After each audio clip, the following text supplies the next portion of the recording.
ಹಣದ ಕಾಂಪೌಂಡಿಂಗ್ ಗುಣದ ಬಗ್ಗೆ ಸಾಕಷ್ಟು ಕೇಳುತ್ತೇವೆ. ಹೂಡಿಕೆಯ ಅವಧಿ ಹೆಚ್ಚಿದಂತೆಲ್ಲ ಬೆಳವಣಿಗೆಯ ವೇಗವು ಹೆಚ್ಚುತ್ತಾ ಹೋಗುವುದು ಕಾಂಪೌಂಡಿಂಗ್ ಪರಿಣಾಮದಿಂದಾಗಿಯೇ.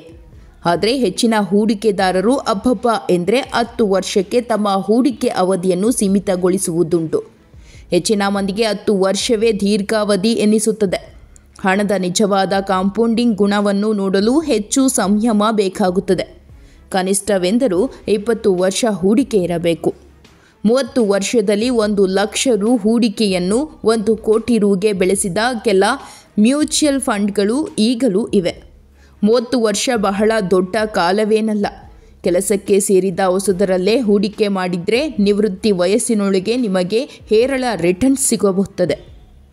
ಕಳೆದ 3 ದಶಕದಲ್ಲಿ 1 ಲಕ್ಷ ರು ಹೂಡಿಕೆಯನ್ನು 1 ರಿಂದ 3 ಕೋಟಿ ರುಗಳವರೆಗೆ ಹೆಚ್ಚಿಸಿದ ಕೆಲ ಮ್ಯೂಚುವಲ್ ಫಂಡ್ಗಳ ವಿವರ ಇಲ್ಲಿದೆ.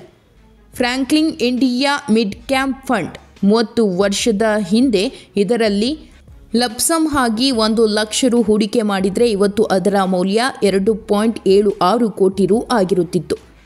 Franklin India large cap fund ಇದರಲ್ಲಿ 1 ಲಕ್ಷ ರು ಹೂಡಿಕೆಯು 30 ವರ್ಷದಲ್ಲಿ 2.45 ಕೋಟಿ ರು ಆಗಿದೆ.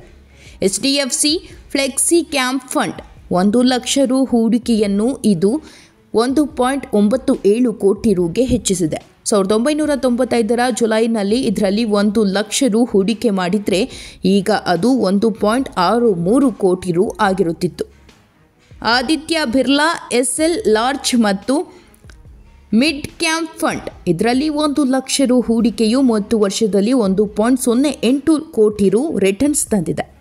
ಗಮನಿಸಿ, ಇದು ಷೇರು ಮತ್ತು ಮ್ಯೂಚುವಲ್ ಫಂಡ್ ಅಥವಾ ಯಾವುದನ್ನೇ ಆದರೂ ಹೂಡಿಕೆಗೆ ಶಿಫಾರಸು ಮಾಡುವ ಉದ್ದೇಶ ಈ ಲೇಖನದಲ್ಲಿಲ್ಲ.